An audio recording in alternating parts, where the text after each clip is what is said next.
नमस्कार मंडळी, स्वागत आहे गणपतीपुळे वाईबमध्ये.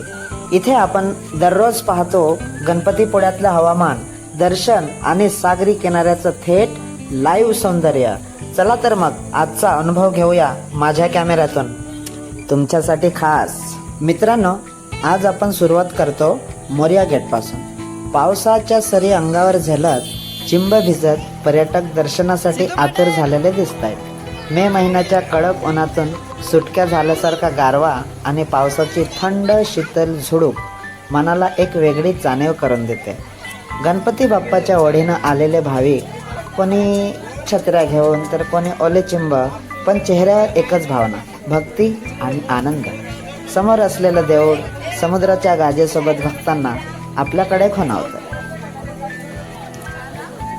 मंदिराजवळ छोटासा पूजेच्या साहित्याचा बाजार आहे आणि पर्यटकांच्या डोळ्यात चमक, काहीतरी खास घेऊन जायचंय आठवण म्हणून. इथले लाकडी शिल्प, खडे, बाप्पांच्या मूर्ती, फोटोज आणि वेगवेगळ्या पद्धतीचे खेळणी म्हणा, सगळ्यांना एक स्थानिक स्पर्श नक्की आहे.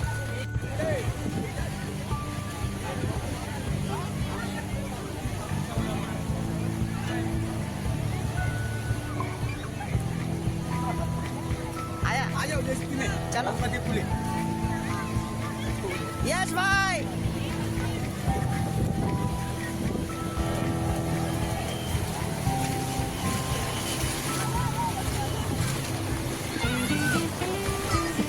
आता आपण पोहोचलोय समुद्रकिनारी. पावसात चिंब भिजलेली लहान मुलं, मोठी माणसं सुद्धा बालपणात परत गेलेले दिसत आहेत. खडखडून हसणारे चेहरे, समुद्रात उडणाऱ्या सरी आणि मनात उमटणारी भावना, हीच खरी मजा आहे. हा क्षण कॅमेऱ्यात टिपताना मलाही आनंद होतो, कारण हा क्षण आहेच तसा खास.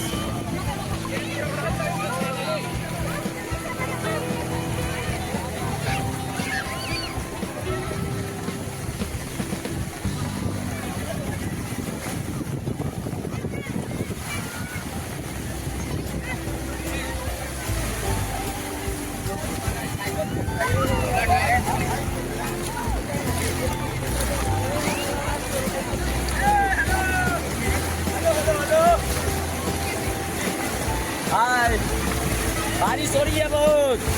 बारिश बहुत हो रही है समुद्र में. तूफान उठा हुआ है. तूफान उठा हुआ है. हाँ. और बारिश हो रही है. हाँ. तुमको कैसा लग रहा है बारिश में? बहुत अच्छा लग रहा है. बहुत अच्छा लग रहा है. पब्लिक भी बहुत एंजॉय कर रहा है आज. हाँ. हाँ? अरे ये कैसे हो गया जैसे वो स्विमिंग पूल में कैसा है बारिश के टाइम पे, वैसे हो गया है. अरे मी पडलो असतो आता. हाँ. देखो मजा येत आहे का दादा?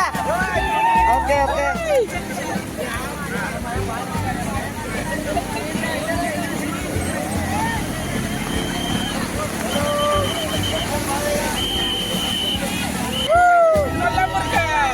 भाऊ कुठून आले तुम्ही? कोल्हापूर का. मजा येत आहे का एकदम भारी. दादा? तुम्ही पण कोल्हापूरचे का? भारी मजा वाटत आहे का? एकदम पाऊस आहे सगळीकडे आणि तुम्ही खूप छान आनंद घेताय. इथेच भेटले दोन कोल्हापूरकर. त्यांच्या चेहऱ्यावरचा आनंद बोलका होता. अगदी मजेने बोलत होते, पावसात भिजत होते. पावसात भिजण्याची मजा, समुद्राची गाज आणि बाप्पाच्या सानिध्यात असणं, ह्याला दुसरं काही तोडच नाही.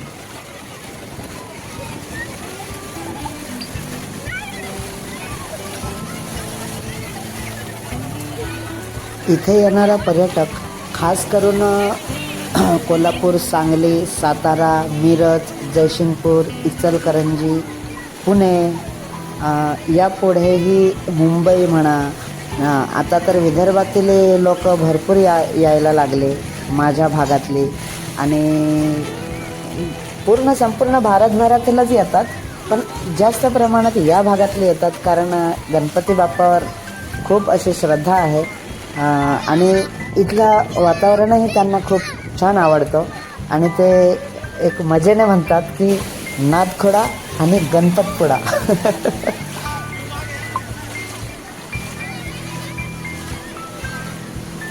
माझ्या गावाकडची सुद्धा मंडळी येतात आणि मग आपली भाषा, चल ना रे जाऊन ना, मस्त मजा येते ना गणपती पडायला.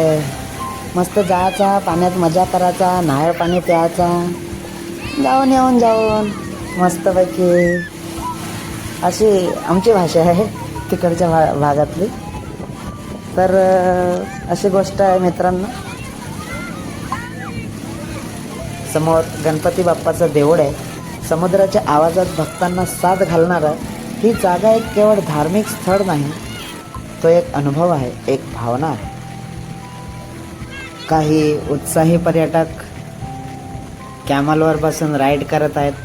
पाऊस येतोय, पाऊस चालूच आहे, पण ती मजा घेत आहेत.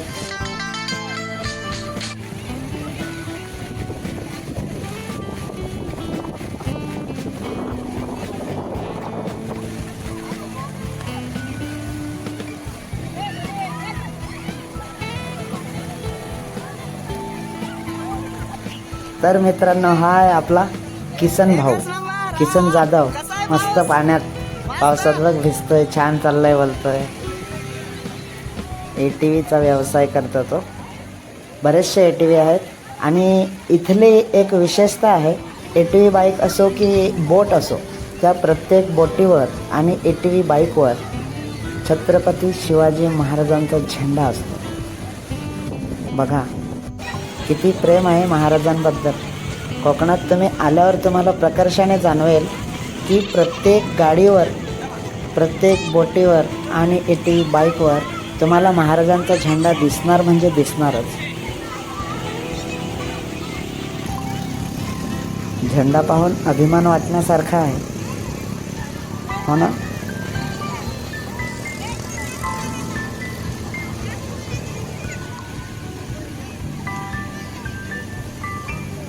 कोणी ओल्या अंगाने आडोशाला उभं राहून आपल्या लेकरांना समुद्रात खेळताना बघतंय, तर कोणी नारळ पाणी घेत किनाऱ्यावर बसून पावसात चिंब झालेले निसर्गाचं रूप निहाळतंय.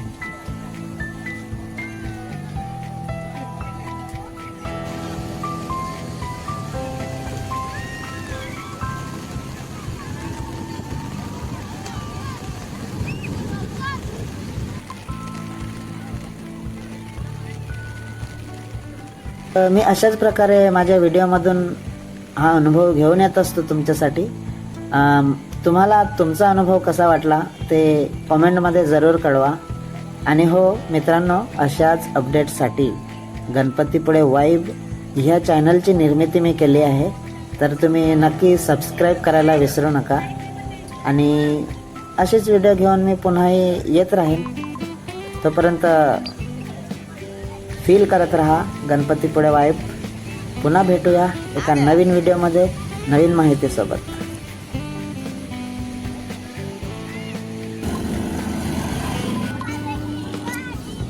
मी नेहमीप्रमाणे तुम्हाला बीचचं वातावरण दाखवतो, पण आता आपण बीचच्या बाहेर आलो. पाऊस येतोय खूप, तर ह्या रस्त्याचं सांगतोय मी. बीचवरून बाहेर पडल्यानंतर मोरिया गेट शेजारीच एक महत्त्वाची जागा आहे, ग्रामीण पोलीस चौकी. आपत्कालीन परिस्थितीत तत्पर सेवा देणारे हे पोलीस कर्मचारी कौतुकास पात्र आहेत. अगदी मोरिया गेट समोरच MTDCचं आकर्षक रिसॉर्ट आहे. समुद्र किनाऱ्याच्या साक्षीने बांधलेले सुंदर बंगले, बांबू हट्स आणि रूम्स इथे उपलब्ध आहेत. ऑनलाईन बुकिंगची सुविधा असल्यामुळे इथे थांबणंही तितकंच सोयीचं आहे. कधी आलात तर तुम्ही थांबू शकता, नाहीतर इतर खाजगी लॉजिंगच्या सुविधा भरपूर आहेत. गेटपासून काही पावलांवर ग्रामपंचायतीनं गणपतीपुळे इथे येणाऱ्या पर्यटकांसाठी मोफत पार्किंगची ही सुविधा इथे दिलेली आहे. कारण आपण कुठेही जातो प्रवासात, तर मुख्य प्रश्न जो असतो हा पार्किंगचा असतो, अशी गोष्ट आहे. तर मित्रांनो, गणपतीपुळ्यातला आजचा हा दिवस पावसात भिजलेला, भक्तीने भरलेला आणि निसर्गाच्या कुशीत खेळणारा हा एक फक्त ट्रिप म्हणू शकतो. ट्रिप आहेच, पण हे एक जादू आहे इथल्या निसर्गाची. जो कोणी पण येतो त्याला आवडतो. तुम्ही आलात तुम्हालाही आवडेल आणि येत राहा. वर्षातून एखादा वेळेस आलात तरी तुम्हाला एक ऊर्जा म्हणा, मजा म्हणा, एक दिवसाचे आपण काम वगैरे करतो त्याचा जो कंटाळवाणा आपल्याला एक डोक्यात आलेला असतो तो इथे येऊन तुम्ही निवांतपणा मिळवू शकता. मुख्य रस्त्यावरून थोडासा पुढे आल्यानंतर इथे एक कॉर्नर आहे आणि इथे बरेचसे हॉटेल्स आहेत, रेस्टॉरंट्स आहेत. पुढे बँक ऑफ इंडियाचं ATMचं हे आहे आणि समोरच व्हेज हॉटेल खानावळ, भाऊ जोशी खानावळ किंवा भाऊ जोशी भोजनालय आहे, जिथे तुम्ही प्युअर व्हेज जेवणाचा आनंद घेऊ शकता. तिथूनच जरा पुढे आल्यानंतर वरद विनायक होमस्टे म्हणून एक राहण्याचं निवासस्थान आहे, जिथे एकदम चिऱ्याच्या भिंती म्हणा आणि बंगलोरी कौलारू छप्पर असं कोकणी पद्धतीचं राहण्याचं ठिकाण आहे. तिथे मंदिरापासून अगदी जवळच आहे. हा व्हिडिओ तुम्हाला कसा वाटला ते खाली कॉमेंटमध्ये नक्की कळवा. व्हिडिओ आवडला असेल तर लाईक करा, आपल्या मित्रांना शेअर करा आणि गणपतीपुळे वाईबला सबस्क्राईब करून रोजचे अपडेट्स पाहत राहा. पुन्हा भेटूया, तोपर्यंत गणपती बाप्पा मोरया.